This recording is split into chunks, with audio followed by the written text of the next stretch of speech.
Hello everyone and assalamu alaikum. As you all know that we have started a series of psychological disorders, and the first chapter that we have decided to start is mood disorders. Okay, one more thing, there's an updated version of DSM-5 called DSM-5-TR, and you will get a separate video on what is the difference between DSM-5 and DSM-5-TR. Okay, so in this video I've told you that in the last video, I've told you that the mood disorders have two broad types in DSM-5, which is same in the DSM-5-TR. So in the last video, we have learned some common features of the types of depressive disorders and what is the main difference between them. So if you in this video you'll learn disruptive mood dysregulation disorder, which is one of the type of the depressive disorders.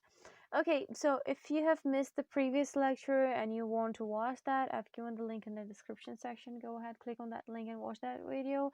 You can also visit the playlist section in which where I have compiled all the lectures according to the sequence in a proper playlist for your ease. Still, if you face any problem, you can ask me in the comment section and I'll be happy to help you out. Okay, disruptive mood dysregulation disorder, also abbreviated as DMDD. Now, let me start with an overview of the disruptive mood dysregulation disorder. Disruptive mood dysregulation disorder is a new category proposed for the DSM-5, and one thing should be kept in mind that it is a childhood disorder because it is typically develops in children, and the age limit is between 6 years to 18 years, which means the diagnosis should not be made for the first time before the age of 6 and after the age of 18. So the symptoms of the DMDD can change as a child ages and may lead to anxiety and depression in adulthood if left untreated.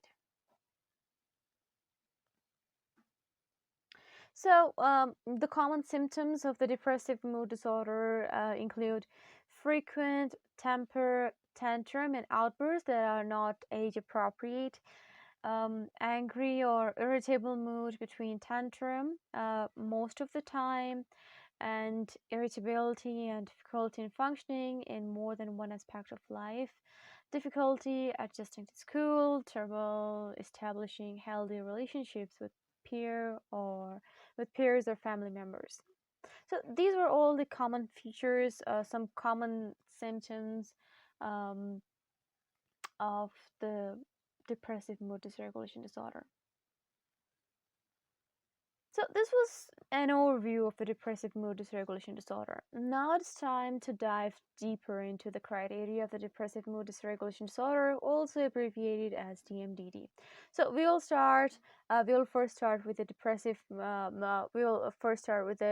DSM-5 tier, and then we'll come to the abnormal psychology.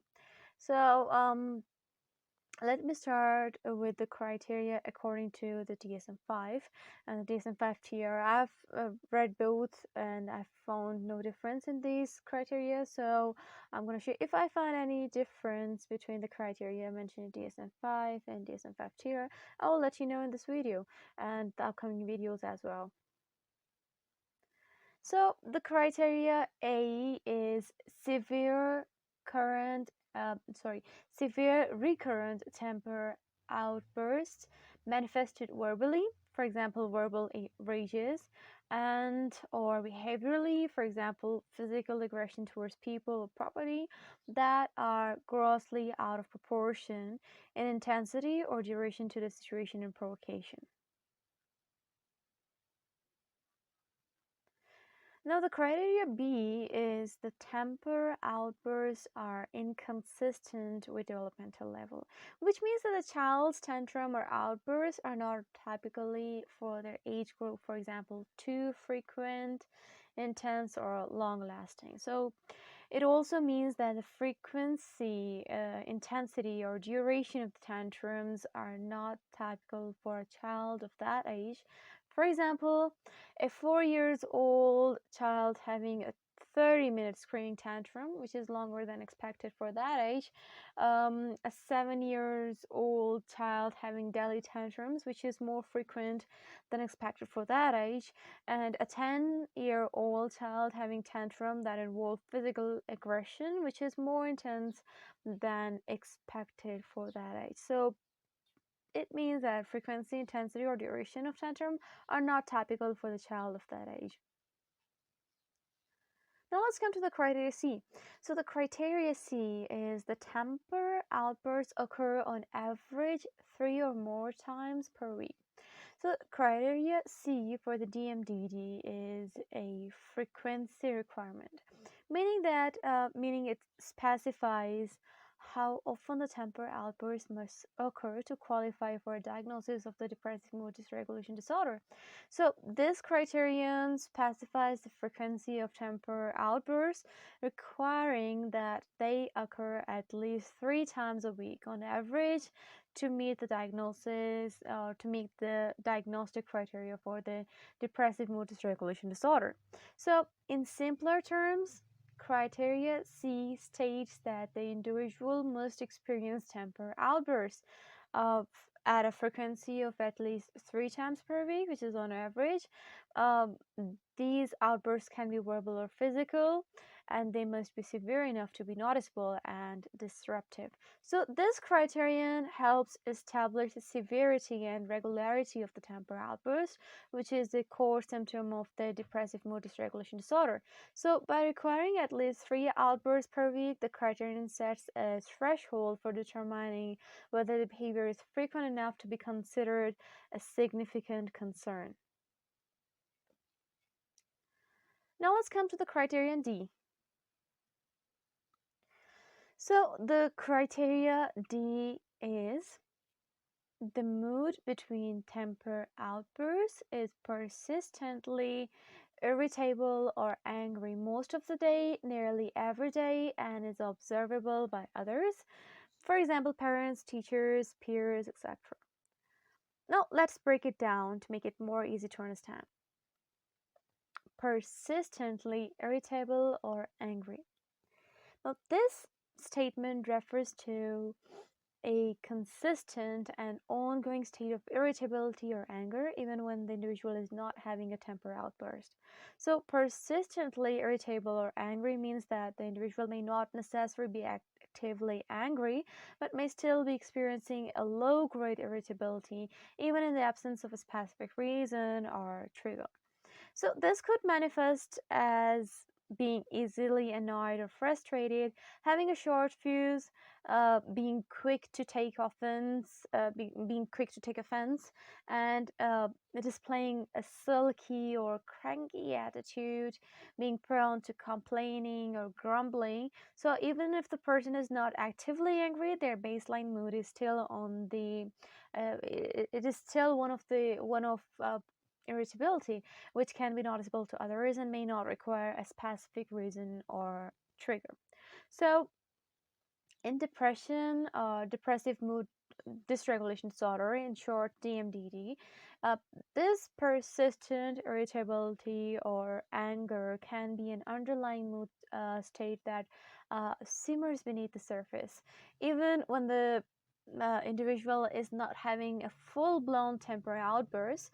For example, let's say a teenager, Alex, is sitting in a classroom, not actively angry, but still exhibiting a persistently irritable mood. So Alex might sig heavily, roll their eyes, and when the teacher asks a question, may make subtle, annoyed comments under their breath, and may cross their arms and slump in their seat, displaying a sulky attitude, and may quickly become frustrated with a classmate who accidentally nudges him.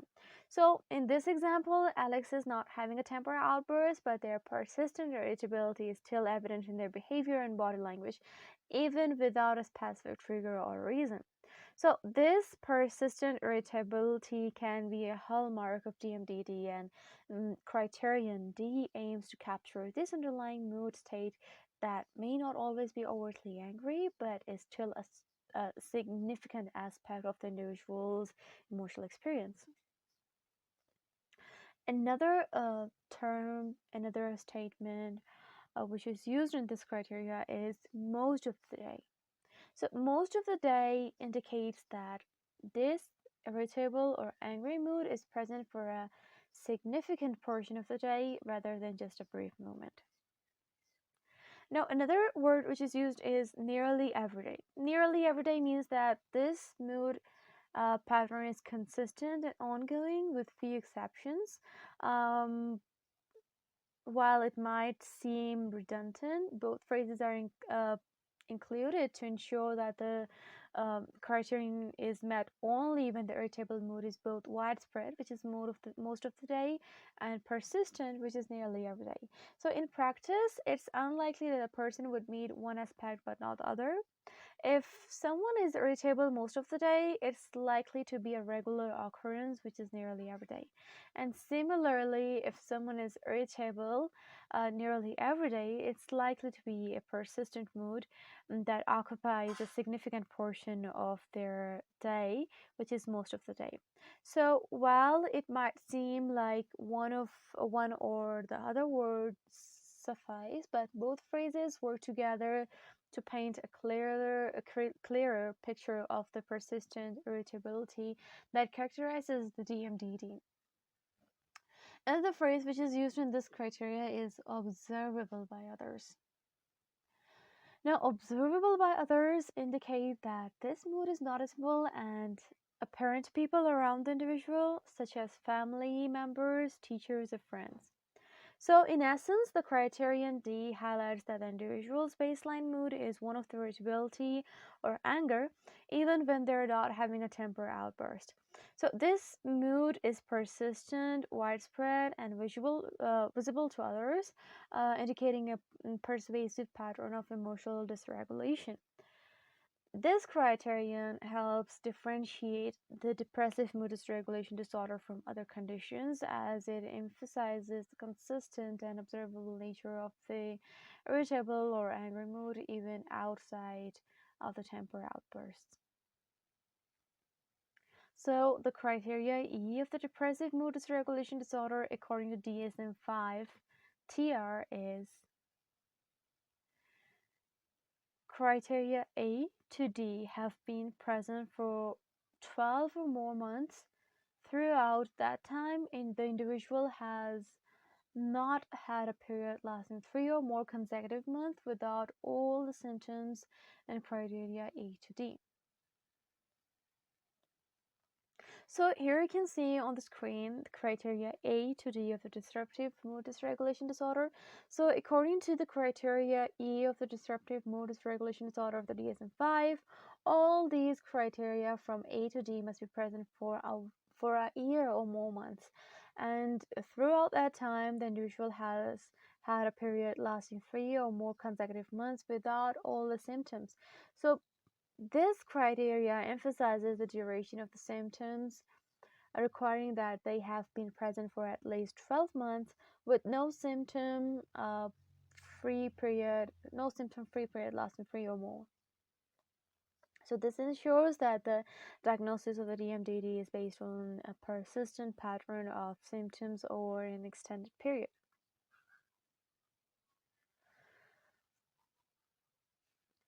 Okay, so the criteria F is very simple. It states that criteria A and D are present in at least 2 of the 3 settings, that is at home, at school, with peers, and are severe in at least one of these.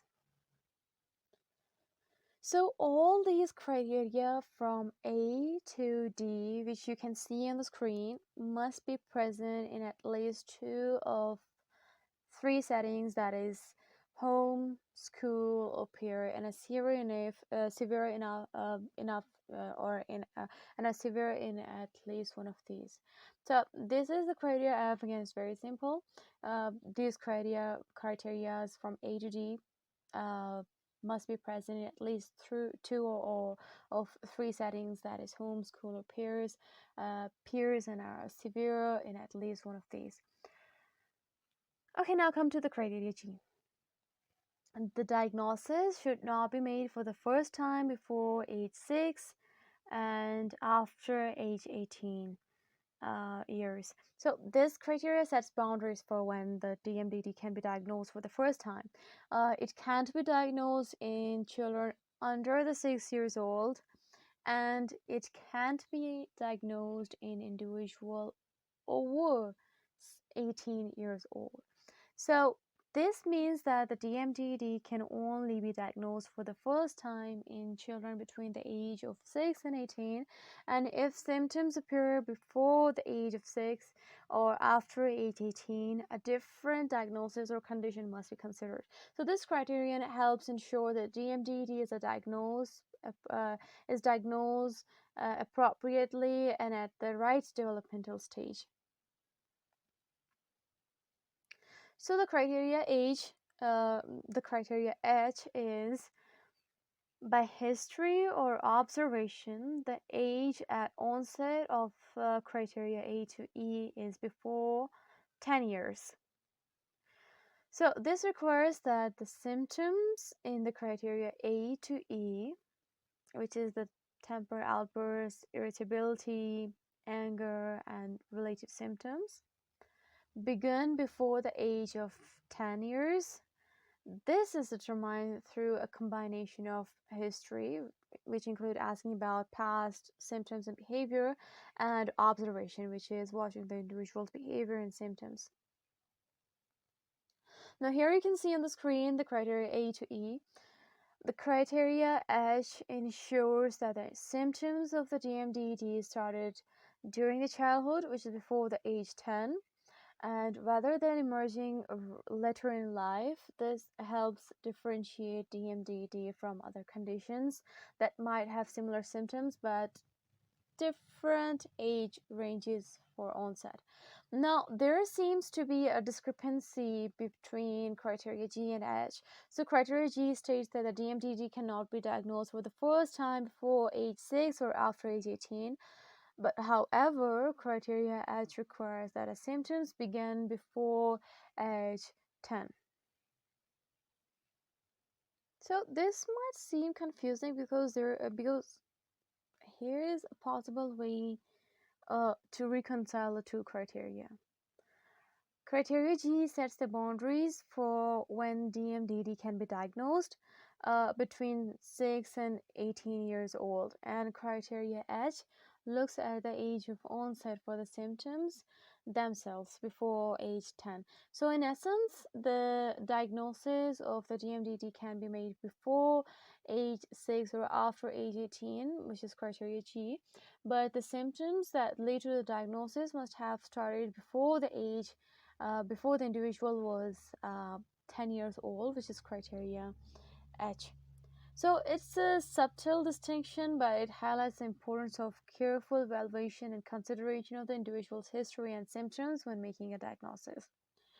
If the child showed no symptoms between age 6 and 10, the symptoms only appeared after the age 10, then the depressive mood dysregulation disorder would not be the appropriate diagnosis. So criteria H specifically requires that the symptoms begin before age 10, and if symptoms emerge later, such as at the age 11 or 12, it would not meet this criterion. So in that case, other diagnosis or condition might be considered depending on the specific symptoms and characteristics presented by the child. Now let's talk about the criteria H. Criteria H is there has been a distinct period lasting more than 1 day during which the full symptom criteria, except duration, for a maniac or hypomaniac episode have been met. In simpler terms, the person has never had a clear episode of mania or hypomania that lasted more than a day. And they may have had brief moment of elevated or irritable mood, but these didn't last long enough to qualify a full manic or hypomanic symptoms or hypomanic episode. This criteria is ruling out the possibility that the person's symptoms are better explained by a bipolar disorder diagnosis, and instead suggests that their symptoms are more consistent with a DMDD. So there is also a note under this criteria which says that develop, developmentally appropriate mood elevation, such as occurs in the context of highly positive event or anticipation, should not be considered as a symptom of mania or hypomania. The note adds an important clarification, which is developmentally appropriate mood elevation. Uh, for example, feeling excited or happy in response to a positive event or anticipation should not be mistaken for the symptoms of the mania or hypomania. So, this criterion helps rule out other conditions like bipolar disorder and ensure that the symptoms are specific to DMDD. So, the reason it says there has never been a distinct period lasting more than 1 day is to rule out the possibility that the individual experienced a manic or hypomanic episode, which is characteristic of bipolar disorder. So, in bipolar disorder, manic or hypomanic episodes are typically defined as distinct periods uh, lasting at least 1 day, where the individual experiences elevated or irritable mood along with other symptoms like increased energy, reduced need for sleep, and impulsive behavior. By stating that there has never been such a distinct period, the criteria I is ensuring that the individual's symptoms are not better explained by bipolar disorder diagnosis. Instead, the symptoms are more consistent with a DMDD, which is depressive mood dysregulation disorder, which is characterized by ongoing irritability and anger rather than a discrete episode of mania or hypomania. Now, the next criteria is the criteria J, and the criteria J is the behaviors do not occur exclusively during an episode of major depressive disorder and are not better explained by another mental disorder. For example, autism spectrum disorder, post traumatic stress disorder, and separation anxiety disorder, persistent depressive disorder. So, this criteria is saying that the symptoms of the depressive mood dysregulation disorder, uh, which is irritability, anger, and temper outbursts, are not only present during an episode of major depressive disorder, which is MDD, and the symptoms are not better explained by another mental health condition such as autism spectrum disorder, which is ASD, post-traumatic stress disorder, which is PTSD, and separation anxiety disorder, persistent depressive disorder. Um, the symptoms are not better explained by any other mental health conditions. In other words, the symptoms of the DMDD are not solely a result of a major depressive disorder, and the symptoms are not more accurately attributed to another mental health conditions. This criteria is important because it helps rule out other possible causes of the symptoms and ensures that the diagnosis of the DMDD is accurate. So, the second part of this criteria states and are not better explained by another mental disorder. For example, autism spectrum disorder, post traumatic stress disorder, um, separation anxiety disorder, persistent depressive disorder. This means that the symptoms of a depressive mood dysregulation disorder cannot be more accurately attributed to one of these other mental health conditions. In other words, the criteria are ruling out the possibility that the symptoms are primarily caused by one of these other conditions rather than DMDD. So the criteria are ensuring that DMDD is not misdiagnosed when another condition is more appropriate.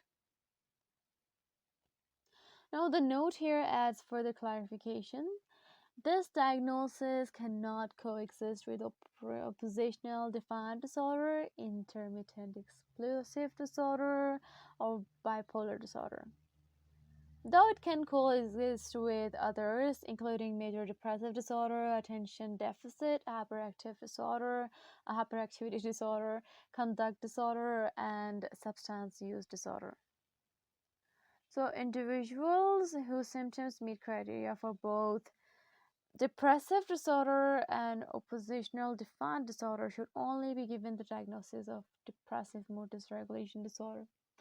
And if an individual has never experienced a manic or hypomanic episode, the diagnosis of depressive mood dysregulation disorder should not be assigned.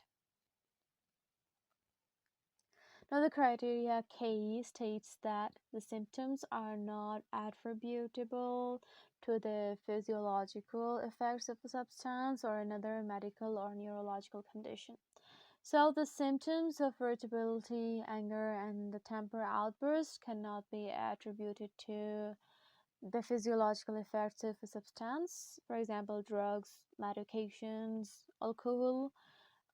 alcohol, and another medical condition, for example, diabetes, thyroid disorder, and a neurological condition, for example, traumatic brain injury or multiple sclerosis. Sclerosis. So the symptoms of the irritability, anger, and temper outbursts cannot be attributed to these physiological effects or neurological condition or any other medical condition. Okay, so I hope that the criteria of the disruptive mood dysregulation disorder is clear to you all now.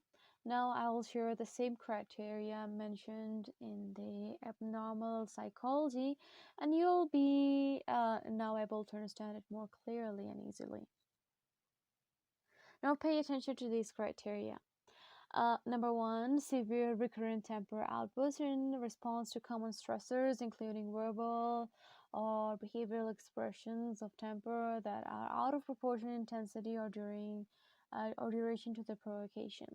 Number two, temper outbursts are inconsistent with the developmental level. Number three, the temper outbursts tend to occur at least 3 times per week.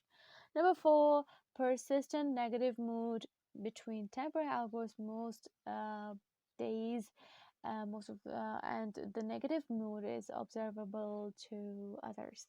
And number five is the symptoms have been present for at least 12 months and do not clear for more than 3 months at a time.